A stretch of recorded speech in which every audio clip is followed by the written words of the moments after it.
We are live. Hi. So I'm not sure how many people are in the room or the chat just yet, but welcome to, what do we want to call this, Ravi? Is this going to be a regularly occurring segment between you and I? Who knows? But this is a Beanie Baby review. We're going to be discussing all the new Beanie Babies that Mitch and I have gotten. I just got the Gracie Beanie Baby. Yeah, I'm so glad I got rid of my mantles to be able to get those Beanie Babies. Yeah, and put it all on the Beanie Babies. Yeah. I mean, like, who's going to remember Mantle in like another 20 years? It's going to be all about the Beanie Babies. Coming back, I'm telling you. Hey, we got Dre Carr here. Dre Carr in the house. Nice. What is Dre? I heard you met Chris from Missouri. That's pretty cool. So he mentioned you in one of his videos recently. That's pretty neat. What's Dre's channel so we can shout it out? I don't remember. I think it's Dre Diaz. Dre Diaz. Hey, Dre Diaz, look him up. He does some really good stuff. He goes to Disney, post Disney stuff. He's in Kansas, posts a lot of Kansas card show stuff. So, and Cariana directs. And Jason. Who else is there? Jason and Naveen are also in the room at this point. So, and we have a few others haven't had a chance to chime in and say hi, but feel free to kind of put your name in the chat, if you will, just to kind of say hi. And you can kind of hide in the background if you need to thereafter, if you're more comfortable with it. That is totally fine as well. Like Austin is holding on to the Princess Di Beanie Baby. So I think this is inadvertently going to be a discussion about Beanie Babies. Thank you, Ravi, for introducing this wonderful topic. 90s nostalgia is full effect this evening. So, but I think, as people are, what's that? Go ahead. Yeah. No, I was just going to say the whole back of my car, I drive around with all the Beanie Babies looking out the back of the car, filling up the back window. That's hard as hell, man. Yeah. People know not to mess with you. Yeah. Especially like flamingo Beanie Babies. Those are my favorite Beanie Babies. The pinker, the better, right? Even saying the word Beanie Babies seems silly. All right, Jason wants to jump right into some hobby topics tonight. I know we have our plan is to be able to kind of discuss collecting and investing. And I know, Robbie, you kind of have some ideas and topics for tonight, and you've been kind enough to actually be able to do a giveaway later this evening. So I know a lot of people are going to be tuning in for that opportunity to be able to pick up Jordan over here. That's going to be given away during the show. So for people that are watching this on replay, sorry, but who knows? Maybe we'll have something else in the future too that's available to be handed out, especially as I'm nearing another milestone of subscribers. So thank you all who've been jumping on in the last month or so to be able to get my numbers up there. All right, so so Jason wants to talk about the South Side, and I did kind of have that on my list. I did want to actually announce, this is not public news, but it will be now, that Ravi and I are actually going to be running the White Sox. We talked to Jerry right before this, and he said it was okay to announce that on the live stream tonight. And I think we have a lot of good ideas about what we want to do. And I think Nashville will be a great location for the Chicago White Sox in the future. And I think we're going to have Tony La Russa back as our manager in the near future. So things are only going to improve here in the South Side. Tony La Russa does have a coach's card out in the 2022 Topps Chrome Platinum that just came out. So is he in the White Sox? He's in the White Sox. Yeah, he's in the White Sox. Okay. I'll have one. I'll make sure I get you one so you have it because it's historical. The one autograph I have of Tony La Russa is actually in a White Sox uniform, but it was back from 1985 when his hair actually was his own hair. It was his own color at that point before whatever he did towards the end of St. Louis and carried on into the White Sox here. So La Russa is back as a consultant to the owner, I think, at this point, as they probably start looking for their next general manager. There's been a lot going on the South Side. I know this is not going to be a White Sox focused discussion, but Ravi, what did you think about the rumor of them wanting Jerry maybe to sell or to move the team out of Chicago into Nashville? I mean, I don't buy into it. I don't think it'll actually happen. But I mean, it's rumors are fun. We wouldn't have things to talk about if we didn't have fun rumors like that. Do you think that the White Sox will be a winning team next year? No. enough. I'm very skeptical White Sox fan. I think even during the World Series, up to the last out, I was waiting for them to somehow blow it. I love them, but I'm just so cautiously. I don't want to be let down. Don't want to be let down. Don't want to be let down. So Austin seems to think that Chris Getz is already going to get the GM job. Chris Getz was a second baseman for the White Sox. Not even 20 years ago. So he kind of moved in the front office pretty quickly. That would probably be the easy thing, for them to do. I know Naveen was putting Hawk Harrelson's hat in the ring there. Hawk Harrelson has been the GM before and fired Tony La Russa right before he won a bunch of World Series. So I don't know if that's such a good idea either. But we shall see. And as far as the Nashville move, I think that's just a bunch of BS. They'll probably get some interest in maybe potentially trying to get into their stadium or trying to maybe raise the profile of the team if they do sell it in the near future, to kind of open it up to other markets if they wanted to relocate it. It's a South Side product. The fans are definitely very loyal, and they come out when they do well. I do think the stadium's location has hurt them over the last 25 years or so, because they don't have the ability to be able to build up around there and kind of make sort of the stadium atmosphere with all the shops and stuff around it in the same way that other teams have been able to do, because a lot of that stuff is zoned over there for low-income housing and things like that, so they don't have the opportunity to be able to do that. So it's a lot of concrete around there for parking lots, and then you have the residential area, which people are not going to give it to the White Sox, and the city's probably not going to give them eminent domain to be able to build, I don't know, a hotel and a couple of restaurants. It's just not going to happen. No. But they got the best name, their stadium. Yeah, definitely, they're guaranteed.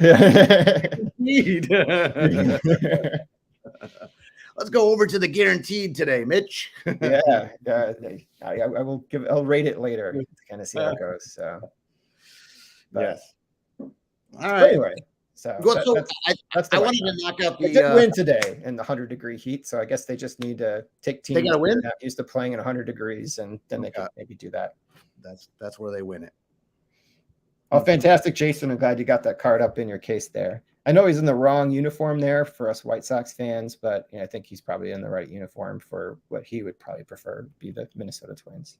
I'm actually wearing a Twins shirt tonight from my trip to Minneapolis back in May, so I'm wearing a Harmon Killebrew shirt. So nice. I thought we would let's knock out this because everybody's talking about it. We don't need to spend a lot of time on it, but the Panini Fanatic stuff. I don't either care for Panini or Fanatics much. And honestly, I worry that it's not good for the hobby in general. The weird fighting that they're doing, and I think Panini right now is trying to put another lawsuit to try to continue to sell, make cards, and I heard today that the reason that what is it? It's called the NFLPA. Is that what that Players Association? Yeah. The reason that they used to sort of get out of the contract was that Panini had change in leadership, and they weren't supposed to have. They could get out if they changed leadership. But the reason Panini changed leadership was because Topps took Fanatics took a bunch of Panini's leaders and team members over. So it's kind of funny that that then ends up being the reason that the NFLPA. It makes you wonder if there was collusion. I mean, it's not. Yeah, it's not great. I mean, Panini has a case, but I mean, Panini is has not been great for a while themselves. They don't. I myself had a redemption, sent it in. They weren't able to fulfill it, so they gave me points, and then I couldn't do anything with the points. There was nothing I could. It was just like junk cards. So I never even used the points, if I remember, because I didn't even care at that point. I know that they've had a huge problem with a lot of their quality control and following through on redemptions. And so there's a lot of people just don't care. They're ready to see Panini go. I'm not the biggest fan of Fanatics having control of everything. I always think it's good to have other manufacturers, companies that are producing cards. but I want to give Fanatics a chance to see what they do when they have everything. What does the product look like? For us, I don't buy football and I don't buy basketball, and that's what Panini really specializes in right now, because they have they've had the rights to that. But in baseball, Panini has always been way second to Topps. Everybody wants to see the players in their uniforms, and see that's always been my biggest comment about them, even though like some of the card stock looks pretty cool.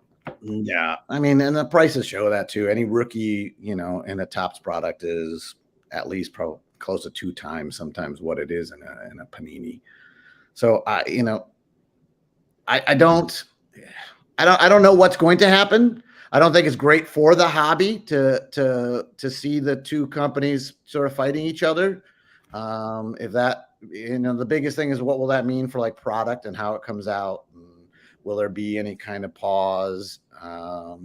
Because you gotta have stuff coming out. There's a lot of people. Even if you and I weren't buying a lot of modern, there are a lot of collectors who are buying a lot of modern, and we want them all in the hobby. That's how the hobby grows. Yeah, I think for the most part, people start as a modern collector and they may stay there forever, but in many instances, they start moving into like vintage. So it's kind of the feeder in some ways to kind of the long-term sustainability of the hobby across really all eras. So, I mean, if you're not a fan of either of them, does that mean you're going to start collecting hockey and go back to Upper Deck? Or well, no, because I mean, it doesn't past product we buy, right? We're buying past product mostly. When I buy, I'm not buying too much modern, though. Sometimes like the platinum that came out for 2022, some of them were cool. It's overproduced. There's lots of color in them. I missed the days when they put pack odds of inserts on the back of the pack. Yeah, we don't know how much of anything actually exists out there. They're making so much of it. They're putting it, and then if there's hobby and retail, who knows what? So the companies aren't exactly telling you how much they're making, but they're making a lot right now. They're making. I think Scotty B does a good job trying to backward engineer that to kind of get the print runs. Those are some interesting videos. I really like his content when he's putting those videos together. It's like, oh my God, that's enough cards there for every person in America. Yeah, no value in that. Yeah, I kind of agree just with the monopoly piece of it. And just, we went through that in the hobby. Granted, there wasn't a lot of companies trying to get in the market for a little while, but Fleer was trying to push back on Topps back in the vintage era a couple times until Fleer and Donruss were successful, I think, in doing so at the end of the 70s and produced their first set in 81. I think what you kind of ran into was the innovation of the products kind of staled for a little while. Like, I feel like as much as I do love cards from the 60s and 70s, a lot of the sets still kind of don't have a major change from one year to the next in many instances, especially like the late 70s kind of have that feel. I think for like 77 through about almost even 80, they're kind of like not big differences, in a lot of the way the cards look. But like the innovation, I think bringing in those other manufacturers kind of, forced Topps to kind of up their game a little bit, especially on the quality control piece in particular, because their quality control really got bad in the late 70s. We had so many miscut cards getting into products and they just didn't care. Yeah. You can get a lot of those when you're buying like lots of vintage cards from that era and just like, wow, that one is like so bad. I mean, you hit it right there. Yeah. How do you get a company to be innovative when they don't have, there's nothing kind of pushing them, because they control the market. They know what they put out there is going to sell. But I still we have no choice, right? We got to give Fanatics a chance because they are going to have sole control. I don't think that is going to change. I know Panini will try to get it to change, but I don't think it will change. And I'm hoping that they do good by the hobby, because if they're going to either help it grow or they're going to hurt it really bad. You got one or the other. And I'm hoping that, because I'm in the hobby, I want it to grow. I want more people coming in all the time. It's good. brings value to what you have in some ways, even though you might love what you have. And that's, I think, why we collect in many ways, but it retains its value when there's people that still want it. Yeah. I agree with Jason that the 90s really was, like, I think, the peak of innovation in cards. In fact, so many of the designs you see repeated in the Topps products. I'm more familiar with the Topps products, baseball in particular, were in some ways like developed in the 90s. Yeah. In many ways. And you kind of see them maybe have slight innovations thereafter, but that's where they really kind of started. 90s into like the early 2000s when all the brands were still producing cards. Here's something I just sent in. I don't know if I can get the glare. My hot tandems, Scottie Pippen, Michael Jordan, early 2000 inserts. I think there's the inserts from the 90s are really, especially in basketball, are really pretty popular. I don't think that I think they're rarer than a lot of other stuff that's out there. So I know people try to collect that. I'm obviously a big Scottie Pippen and Jordan fan. 2001 hold a special place in my heart. Oh, yeah, I agree with that. Yeah. My channel, definitely. I've seen things on the 2001 Topps baseball set. I kind of brought up a good point that a lot of the miscuts were just like where the cards were on the printing sheet. Like the Ozzie Smith's a notorious one. I think the 76 Brett's like another that's really hard to find centered. And I think like the 69 Bob Gibson's like come to my mind of ones that are frequently miscut, which results in not being centered. I'm sure there was comments too, but I'm just like thinking of like Hall of Fame players that kind of stand out to me. Yeah. What do people think in the comments just about like, like, what do you think the NBA is going to do?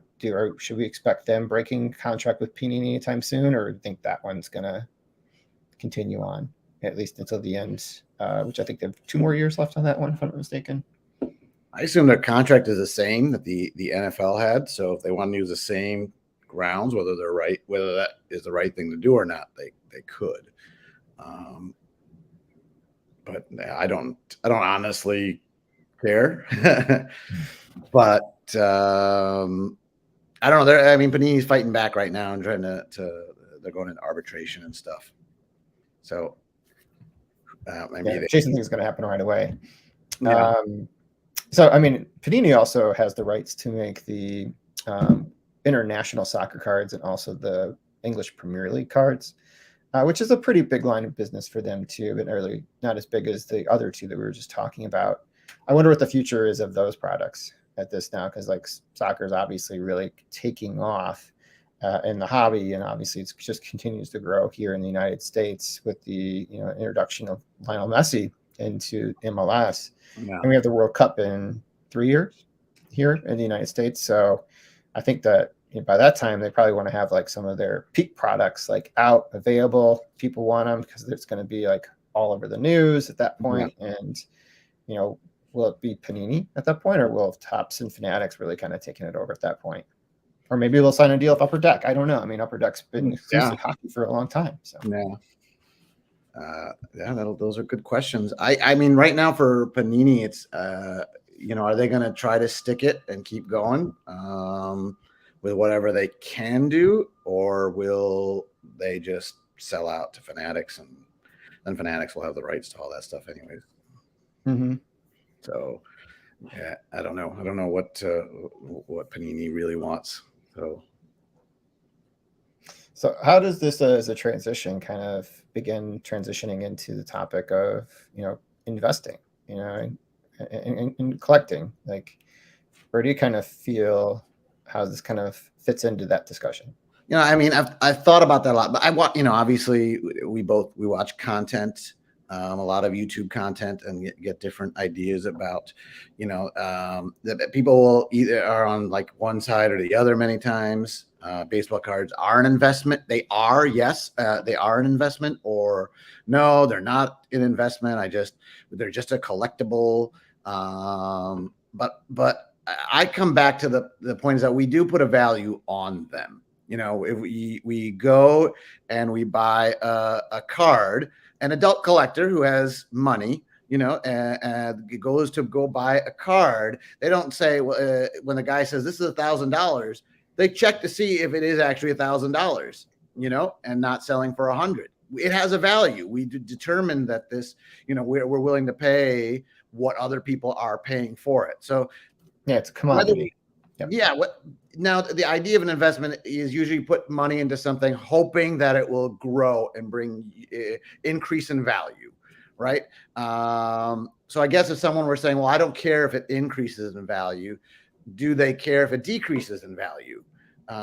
Maybe they do if it's worth, if they, I couldn't find any data on this, but most adult collectors, how much money have they spent on their collection? Because I can't believe that's just like $100. Like I only spent $100, and that's what my collection is. I'm assuming people are going anywhere from 1,000 to 50,000, 100,000 for the average collector, whatever that might be. They've invested. Isn't that, I'm using that word even. They've invested money into their collection. And I'm wondering, do they think, I think this, that, oh man, if I needed some money, I could sell a card or two to recoup some of that money. And where would we do that? There is an actual marketplace for it, whether, where there is eBay and there's auctions and Fanatics and wherever you want to sell your cards. So yes, I don't think it's fair to compare it to the stock market. I think that's where people will definitely go, oh, these aren't stocks. No, these are not stocks. I will not. No, you don't get a dividend off of it. Yeah. No. You don't get your money until you sell. But yes, but it is, I would have to say it is an investment for many people. And that the fact that they would like it to retain, at the very least, retain the value that they spent on it, or near that, because they probably spent a good deal of money on it. And I would, I'm not like, oh, I don't care what happens to all of it. It's just going to get buried with me in the coffin. No, I assume it will go down to, if I don't sell it myself, I would give it to somebody, it'd be in the will, because it's got a lot of value, and I recognize that. So to me, I think you'd have to consider the cards as an adult collector as an investment, because there's money in it, and we all look at the value of it. But I get it if people don't want to say, I don't put money into it hoping that it will go up, this is going to be my retirement. I get that. I'm not looking at this as that, like, man, I'm putting all my money in these things, and in 20 years, it's going to be worth 5 times what it is right now. No, I don't think that at all. Money. There was a question for me, in the chat there from Austin. He was kind of interested, knowing that I tend to be trending more towards vintage, and wanting to know if there's any modern cards I really kind of invest in, quote unquote. Mm-hmm. I think you hit the nail on the head that I don't really view it as like an investment. I think I agree probably with the majority of people that are in the hobby space, that they don't want their, they'd love to be able to get a return, not lose money when they pay on these cards. But for me, it's kind of always been, you have to kind of pay to be in the hobby. So you kind of accept that there's a cost that goes associated with it. And I do enjoy sometimes seeing how things kind of value. So recently when I had some of the cards come back graded, I was kind of curious, well, what is a card of that grade going for on eBay right now, out of curiosity? And it's oh wow, I could see why people are able to make money off of these things. If they buy the card for $50, get it graded for $15, like it had at the National, and then sell it for $100. Yeah. You do that 50 times, you're making a decent amount of money out of that transaction. So I kind of get it. That's where I see money potentially being made kind of in the hobby, is doing things like that. But certainly there's other ways to do it, like prospecting. Obviously, I don't know a lot about, but that's a huge thing in the hobby. But to answer his question, there are some modern guys I collect, and I certainly appreciate some of the modern products.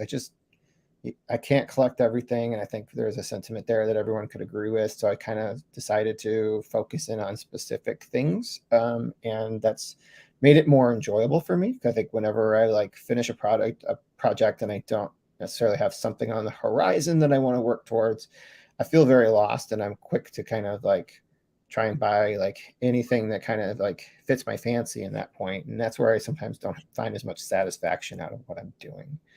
If that kind of makes sense for if anyone can relate to that that's out there.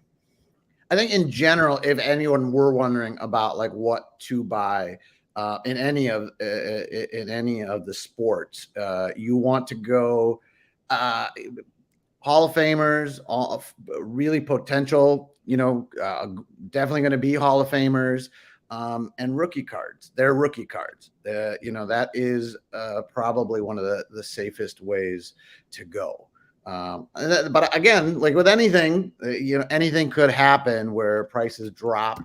Obviously, we know with vintage because many are done playing, many are out of the spotlight, many may have passed. There is a lot less. What happened to Wander Franco is not going to happen to Mickey Mantle. There's no, his demons are already out there for people to know. Right. That's not going to happen. And I didn't think about it. Like what could affect Mickey Mantle's prices? And I guess maybe something was unearthed that, showed that he did something that was terrible and it became a provable thing. But if it hasn't come out now, you can't, you're pretty fair in thinking that buying a Mickey Mantle card. Yeah. I would think the hobby would kind of like have to collapse, I think, for like some of those like iconic cards to dramatically lose their value. And we actually kind of saw a bit of that after the explosion in the early 90s. The hobby really took a hit after the strike. And you saw prices by like the early 2000s, especially after the, all the economic problems we had leading into and before 9/11, prices of everything kind of came down. And some of the cards that I thought were like out of reach when I was looking those up as a kid in like the late 80s and early 90s were now like something I could get. Granted, I was making more money at that point because I was out of college, but I was surprised, I could be able to pick up some of these like vintage cards for like $30, $40 when like maybe historically, like there was that sentiment too back in like the early 90s, investments. And they're saying these cards are thousands and thousands of dollars. So, things could kind of shift, but I think it would take like something dramatic like that would be something that have nothing to do with the hobby that's impacting the hobby economically, like something like a big economic downturn within the economy. Demand. But like nothing Mickey Mantle would do, obviously, or would find would have an influence on that. But all prices, demand. If there is more, if there's something, there's a lot that's available of it, and there's nobody that wants it, people will just keep lowering the price on it. What is the value of that thing? It is. That's how you have to look at it. That's kind of how the stock market and retirement accounts kind of work too. Things get cheaper during like economic downturns, and if you're fortunate enough to keep purchasing stuff towards your retirement, you get it kind of cheap. So then when it goes back up, your portfolio increases. Kind of the same thing with cards. And that's why it's important that the hobby grows, because we want, if the idea, and this isn't anything new, but if no young people are coming into the hobby, what happens to the hobby in the future, right? Because you have to have, like we came into the hobby in the 80s and 90s, and somehow we found our way back. We're still here, but we need young people to come into the hobby, and new people as well. Any new people that are coming into the hobby would be really good too. Hobbies coming in. So what do you see are like some of the differences between a collector and a sports card, quote unquote, investor? Not trying to pump up that person's channel, but using that term more loosely.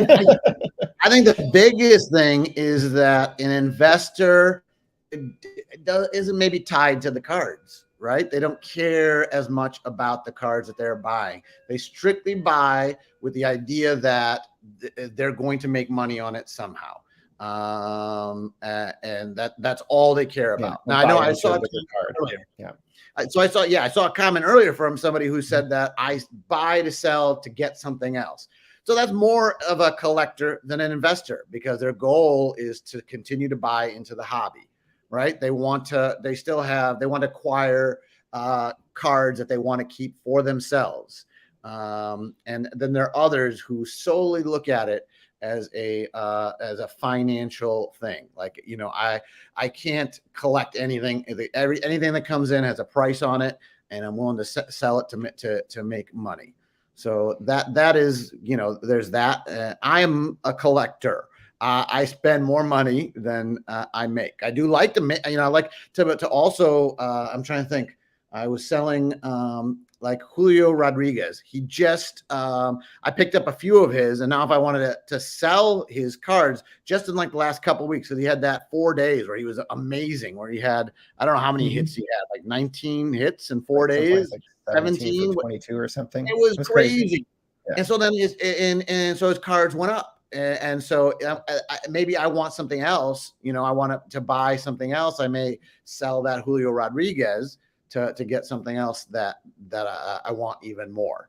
So that is, I think, more on the collecting side, but still understanding the value of the cards and what it can get you. Because I will sell. I don't have a problem. But I buy in multiples too, right? Like I will get, you know, a bunch of Mike Trout rookie cards, and then I'll go, ooh, they're up. Maybe I'll sell one, and I'll buy myself a Walter Payton rookie card. Yeah, you know, that's if I see that something is down, I kind of want to do that. I'm kind of enjoying the comments to one another in the chat here. So a lot of people that are like fans of one another on there, and it's kind of nice to see the love between content creators and collectors. Get it out there. So I don't really buy a lot of modern cards. If I do, it's because it's a specific player I really kind of admire and want to pick up a card for. I think Albert Pujols is like a major exception in my collecting history. Derek Jeter definitely are kind of the really two that stand out to me. But those are people I really enjoyed watching and are very big fans of. So there's like for me, it's still nostalgia. In the same ways I have for like vintage cards. But the difference for these guys is I saw them. For the vintage guys, it's guys I've learned about and like watched videos on. And that kind of drives me to kind of want to know more about it and potentially like get something in my hand that kind of feels like I'm kind of like attached to the player in some way. That brings you closer. That's kind of what it's kind of about for me. I mean, you know, as far as like vintage investing, it's kind of the slow burn. Like you can buy some stocks that are kind of tried and true, like, you know, Coca-Cola or something like that. Use that as an example. You're going to pay in at a higher price than you would if you like kind of get these like startups that you might get at a lower price with the opportunity of exploding. But typically you're going to see that thing grow over time unless like something major's happened in the market that's kind of brought it down.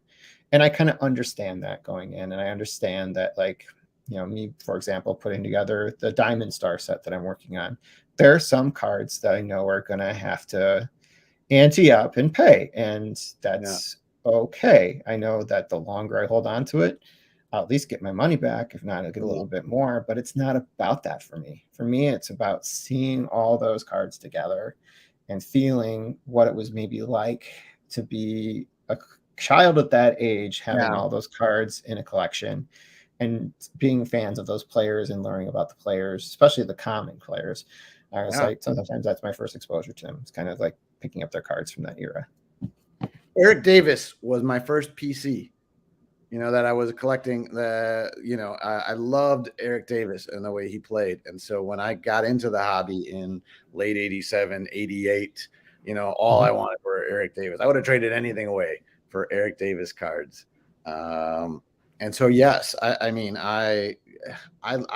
the hobby because I do like the players. I like having the cards. I like how they make me feel. And when I came back to the hobby, it was the same thing, you know. For me, I remember that when I was younger and having some of those.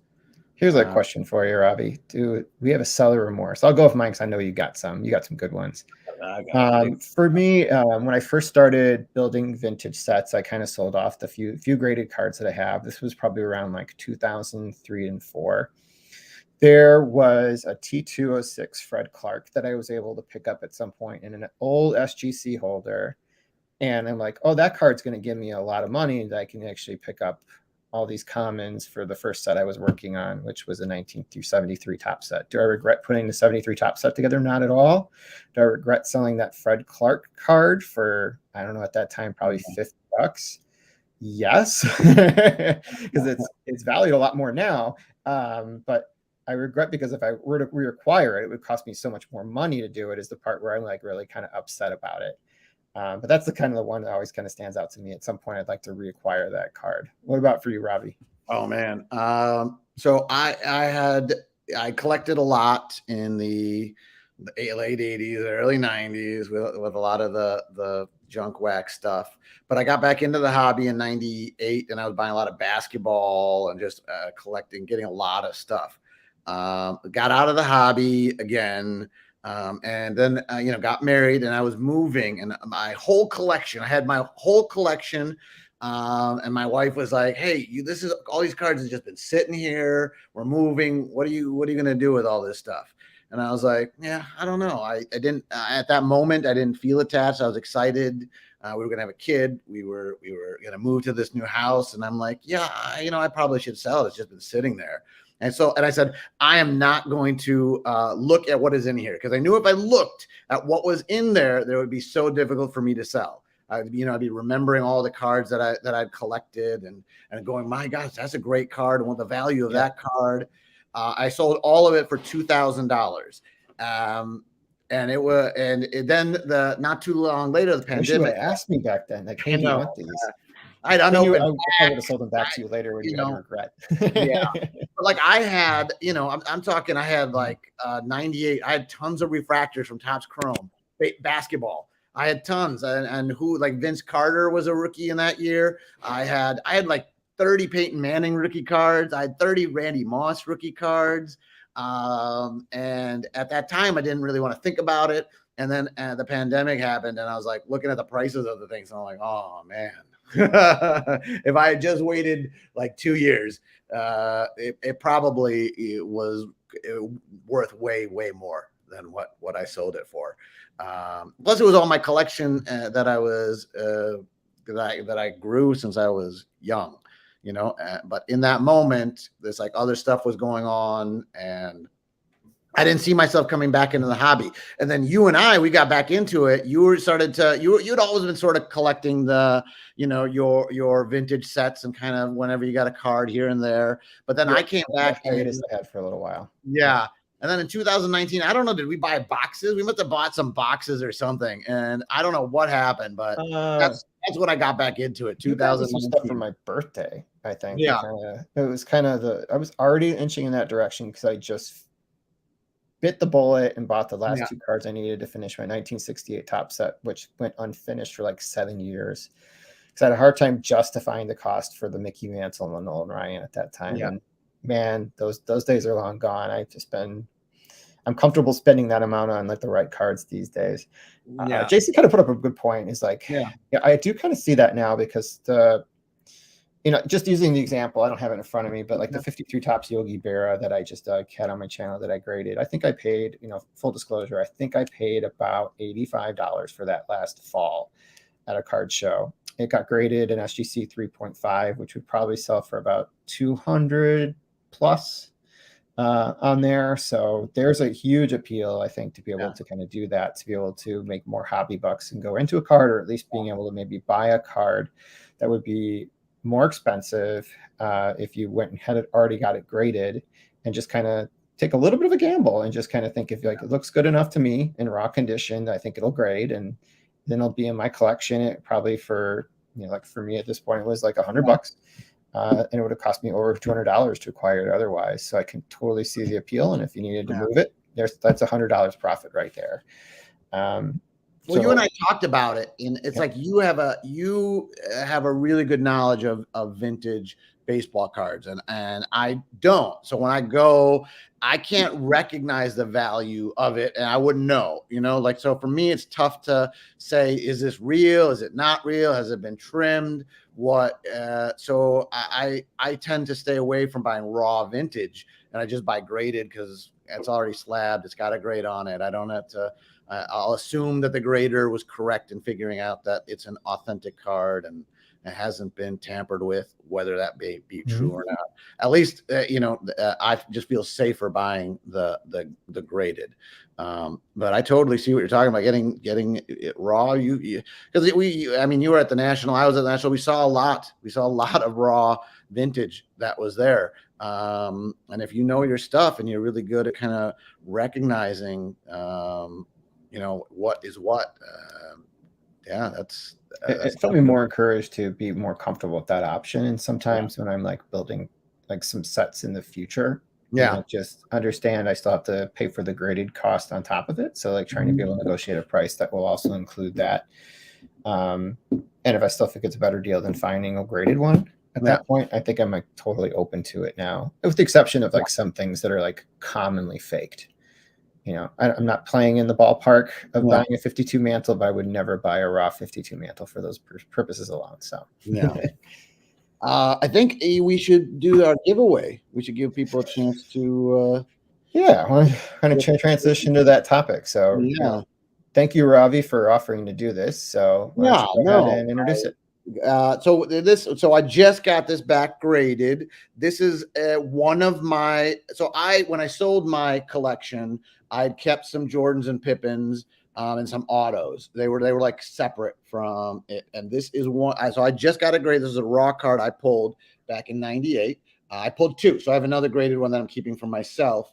But I thought I would give it away here today. And so, Mitch, I don't have access to the comments box, but what I'm going to do here is we'll give people about 5 minutes, and in that time, the first to answer correctly, or if they don't get it right, first closest to, but who's still first, will get this card, and then they can just post their. Where did they send to the address so I know where to send it to? Do they have a way to send it to you without having? Yeah, they can. The description for the link for this live stream has my email address in it, and I can put it in the chat too. So, perfect. All right. So the here we go. The question for this is, whoever's the first to tell me the date, being the day, month, and year that this photo was taken. And then after that, I could talk a little bit more about it. But that's what it is. This photo right here, I'll put it up this real close. So hopefully, and I can't even tell how many people are actually on, but I think I got about 10 eyes out on the moment. So there's kind of people jumping in and out. Nice. So. Yeah. But 5 minutes, and then in 5 minutes, we'll take a look and see. I don't have a timer, but I'll set it up in a second. Again, it's when was this photo taken? I want the day, the month, and the year for it. All right, and let me know if you want me. If someone just wants a comment, tilt it just a little bit because I think you're getting the reflection off the screen. So tilt it up just a little bit towards you. Like there you go. Move it in a little closer so they can see it a little bit better. Okay, that's better. All right. Yep, they can see it a lot more clearly now. That was a little hint I got from Alex Bowman 53. So nice, good. I like hints. So yeah, I'm a huge PC Jordan, but I don't pay a lot of money. I have like some of the stuff that I got from a while ago before the pandemic when things were a little lower priced. Like I don't have his 86 Fleer, but I got the 87 Fleer and a PSA 7. Then I got his 88 Fleer and a PSA 9. Because you remember I was trying to collect that whole set. Yep. The problem as a collector is that I lose focus and I'm on to I'm like, okay, I'll get back to that, but now I want to start collecting this, The one set that I did have 5 things that I'm working on at once. Sometimes I'll move to one or the other, but sometimes it's just, I get a little more in that mood of working on that set. So, but the list hasn't grown to add additional sets, but I get it. You'll remember that. My 2019 Topps Chrome, that is one that I actually did complete. I got all serial numbered. The whole master set is serial numbered. I think except for like one Jacob deGrom insert. But literally I have, and I think I don't have the Trout serial numbered. I'd have to go back. The trout, not the trout. There was some variations, and there might be a couple of variations. I don't have serial number, but literally every other card, all I wanted them to be all numbered less than 99. TV is saying it can't see it pretty well, so I don't know if there's a way to zoom you a little bit here. See if this does it. There we go. Like I dropped out of the screen for a minute. Hopefully that helps everybody. That should help. I don't know how to make it clearer. I think just enlarging it probably helped a little bit already now. So. Yeah, it is in that video that I posted earlier too for on this channel. It was one of our you put the link on there. Yeah, with the scan. You see a really clear picture of this on there. Well, while they're doing that, I can. Yeah, I have. Are you getting some answers? I can't see. Not yet. Not yet. I'll watch the chat there. All right. You might have to give him some hints after 5 minutes if there's no B. Closer there. No. Yeah. So I had my told you this already, but I had my first experience getting through eBay the authenticity program. A card that was rejected. I wasn't the seller. I was actually the buyer of the card, and I got a message this morning that I was getting a refund. And they questioned the authenticity of an SGC6 slab of a 1964 Topps Giant Sandy Koufax. eBay? eBay did that, right? eBay. Yeah, it was through eBay.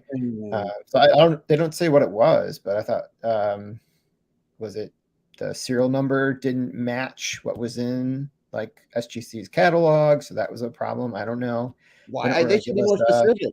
So they should be more specific. It should. I mean, it would help both the seller and the buyer. Like what? I'm sure the seller got why wrong, but I don't know. Maybe the slab was damaged to a point that wasn't disclosed in the listing or something like that. I'm not sure, but they didn't approach me about, do you still want this? Which I thought was kind of interesting. They just instantly sent the card back to the seller and credited my account. Gotcha. So I was looking forward for that thing to come. So I had to order a replacement later in the afternoon, but yeah. And then you'll show that about, I think, another minute, Robbie, here to kind of. No guesses, people? Anything? I mean, I could give you a hint on the year. It is if you have a guess here, it is from Hodges, 1455. He's guessing January 21st, 1997. Gotcha. Is that close? Right? No, what's that? Was it close? Is he close? January 21st, 1997? I don't want to say. I want people to continue to guess. It is not the correct date. I could say that. Okay. All right. If it was, he would automatically get it. Oh, okay. All right. Do you have to get the location of where that was taken to, or is that? No, I don't need to know where. I just want to know the date. It's a kind of a deep dive here. Kind of get this one. Well, so I was able to. So I myself, because I wanted, and I love this picture of Jordan. This June 3rd, 1997. June 3rd, 1997. Nope, that's not correct. I'll give the first hint, because how much time is left? It's 98. The 5 minutes have already expired, so. It is in 1998 that this was taken. So it was final spring / season with Chicago. Yep. And that, I'll tell you, that's Charles Oakley. 1997. Charles Oakley is in the picture there with Michael Jordan. His old teammate, huh? Mm-hmm. All right, so it's got to be somewhere between like January and the end of the 1998 basketball season. So. Mm-hmm. And when does the basketball season end? I don't remember. It ended in end of June that year. Yeah, when they beat the Utah Jazz for the second time in 2 years. Yeah, it's actually been 25 years since the Bulls won, so that's kind of crazy. All right, here's another guess. May 15th, 1998. I like the guess. Not correct. Oh, you like the guess, but it's not correct. Yeah. I don't know. Do you think I should give another hint?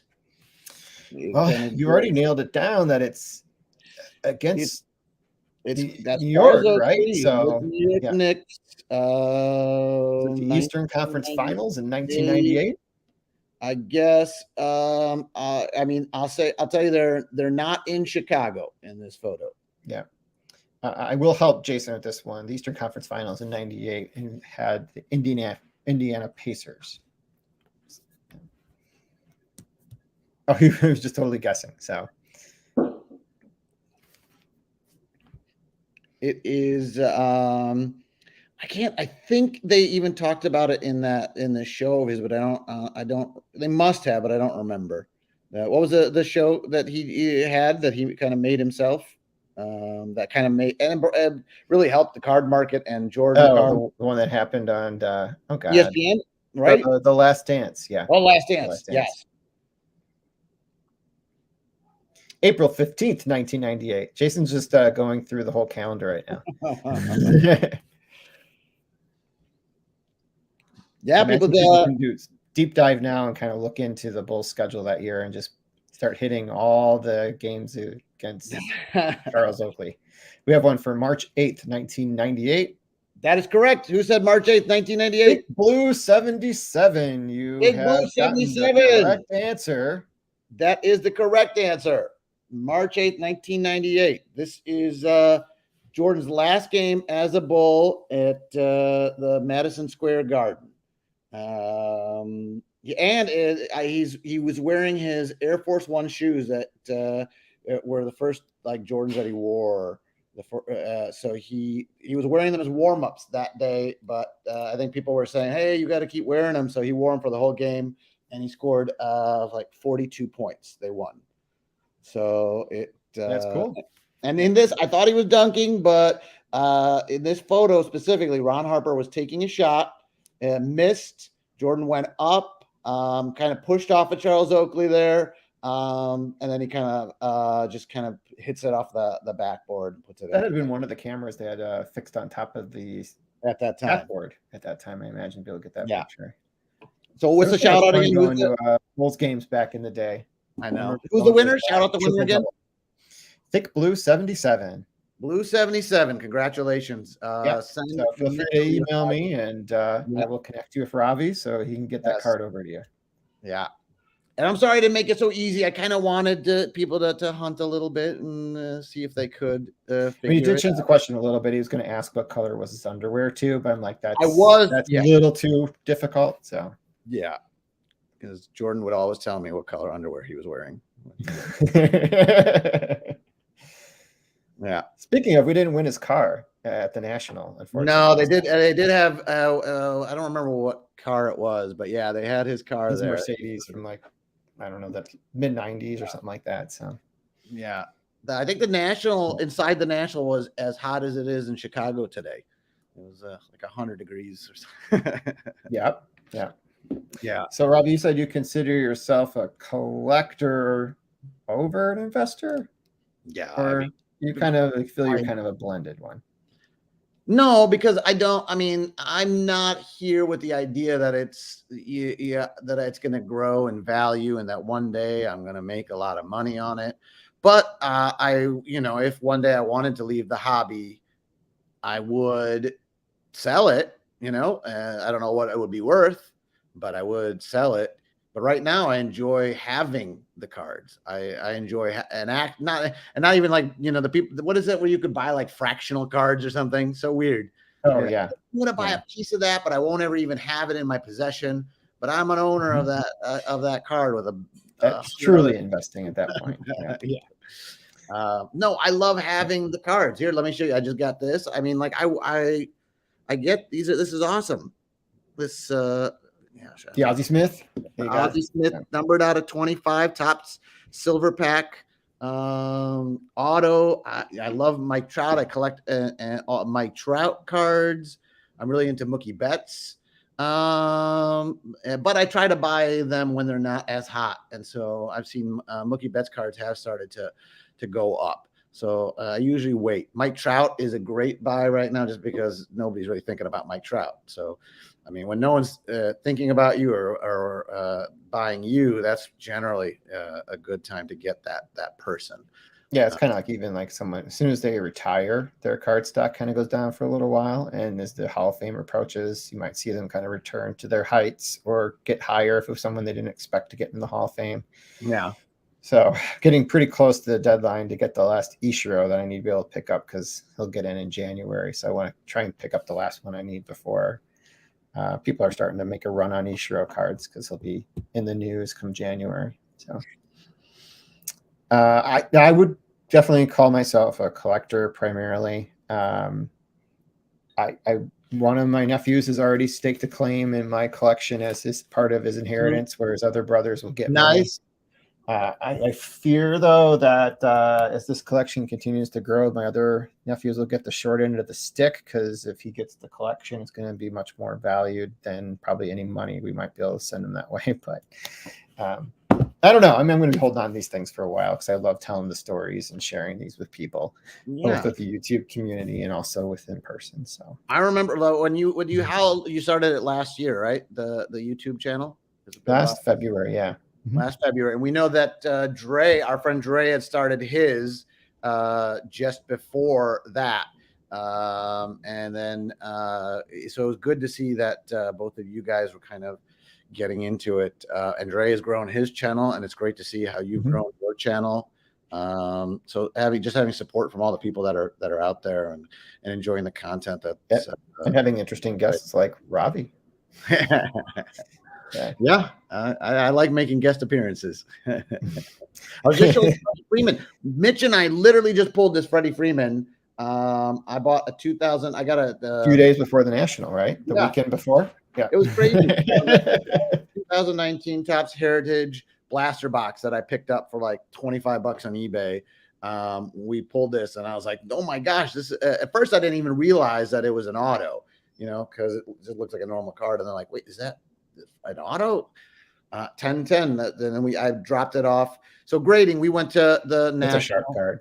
He might be the MVP for the National League again. Yeah, he's really haven't come on the last couple months. I don't know though. Ronald Acuna is it's going to be hard to pass. Yeah, I think either one's a great choice. Yeah. I mean, Mookie Betts is playing really well too. I think Mookie Betts just got his average over 300, and he's so I'm sure they're up in the top 3 for that.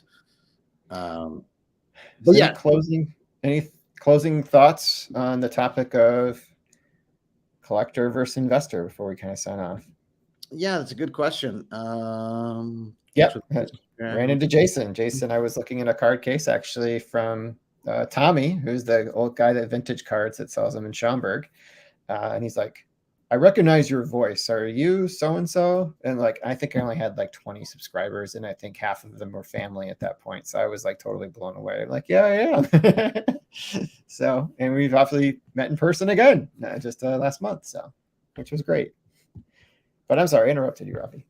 No, I was just going to say that, whatever the future of the hobby is, whether it grows or it doesn't, the people that the players and the teams we care about and the cards that have already been made will always be there. Right. So for those of us who do enjoy the hobby, we at any point we can jump in and get something that we like. And I don't think that people leave the hobby, come back to the hobby, and that's okay. They're different things go on in everybody's lives, and when things change. I've changed so many different collectibles. I've collected comic books. I've collected vintage Star Wars figures, Star Wars autographs. I've focused my collections on so many different things, and I will come back to some things. And I think that's natural and that's normal. So you gotta just let the hobby be what it needs to be for you. And sometimes you're having a bad day and going into the Target, you just want to pick up a blaster box and you don't care. And you just want to see some cards, you want to read the back of some cards and whatever it might be. Hey, no judgment, just enjoy what you're doing. That's it. I think the final thought from me is just thinking about where it'll be off in the future is the price point's really high. I think to get into the hobby, and I think so many of us that are in it now were collecting in the 90s and when cards were like really a big thing, and I do kind of wonder. It's great to see as many kids as they were at the shows, and I hope that that trend continues.